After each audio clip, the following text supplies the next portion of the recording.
امیر اہل سنت کی بارگاہ میں ناروے اوسلو سے کچھ سوالات لے کر حاضر ہوا ہوں. اس وقت ہم ٹریول پر ہیں اور نماز کا وقت ہو گیا ہے.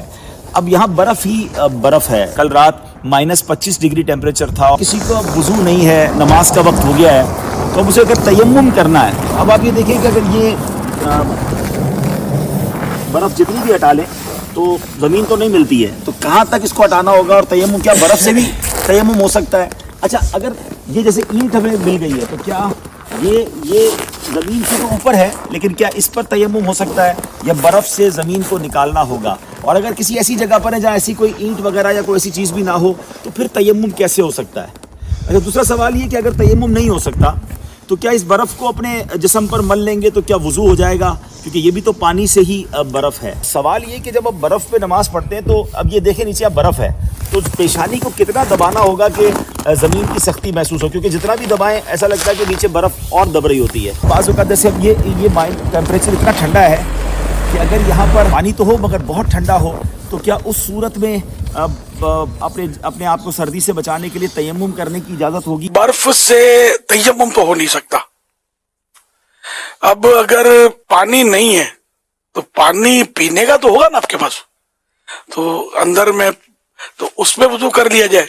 ایسے موقع پر یہ جس طرح کا مٹی کا پیالہ, اس طرح کی مٹی کی پلیٹیں بھی ہوتی ہیں, تو جس پہ پالش نہ ہو, سالڈ مٹی کی اینٹ یا مٹی کا کوئی ایسی پلیٹ وغیرہ گاڑی میں رکھ لیا جائے پلیٹیں, تو مٹی کی ہوں, ٹھیک ہے نا, تو ان سے بھی تیمم تو ہو سکتا ہے, جبکہ تیمم جائز ہو جائے. چاروں طرف 1-1 میل تک کم از کم پانی ملنے کی کوئی امید نہ ہو. پانی ہو بھی کسی کے پاس تو وہ نہیں دیتا, یا دشمن کا قبضہ یا درندہ ہے کہ پانی کے لیے جائیں گے تو وہ حملہ کر دے گا وغیرہ, کوئی بھی ایسی مجبوری ہو, یا اتنی ٹھنڈک ہے پانی میں کہ پانی نقصان پہنچائے گا. سوال کا حصہ یہ بھی ہے. تو ایسی صورتیں ہیں, اور بھی صورتیں جس میں تیمم جائز ہو جاتا ہے. تو اب ایسی صورت میں کہ جب نہ پانی ہو نہ زمین ہو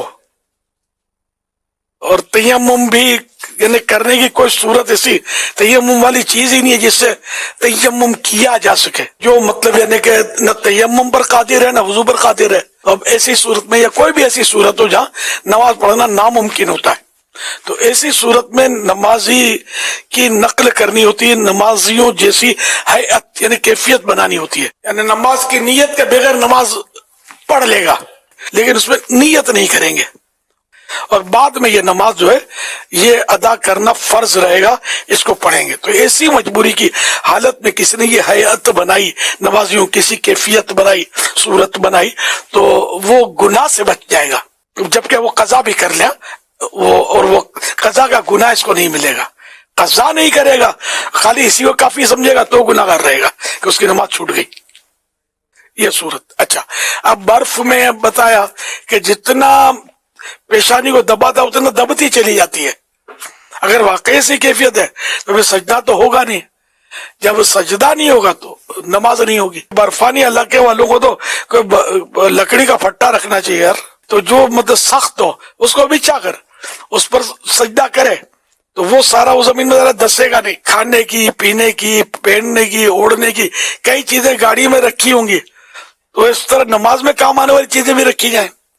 کچھ وضو کا بھی انتظام کر دیا جائے, یعنی پانی بھی ہو, اس میں گرمائش بھی ہو, تاکہ یہ ایسے موقع پر پینا بھی تو پڑتا ہے نا, تو برف تو بندہ پیے گا نہیں, پانی پیے گا, تو انتظام رکھنا چاہیے. اپنے لیے یہ مشورتاً عرض ہے. آپ کی تمام تر تفصیلات میں مجھے نماز کی جو امپورٹنس کا پتہ چلا نا, وہ اپنی مثال آپ ہے. اس سے کتنا پیارا میسج گیا کہ نماز تو پڑھنی ہے نا, اور نماز پڑھنے کا اہتمام ہونا ہی چاہیے, نماز چھوڑنی نہیں ہے. فیضان نماز.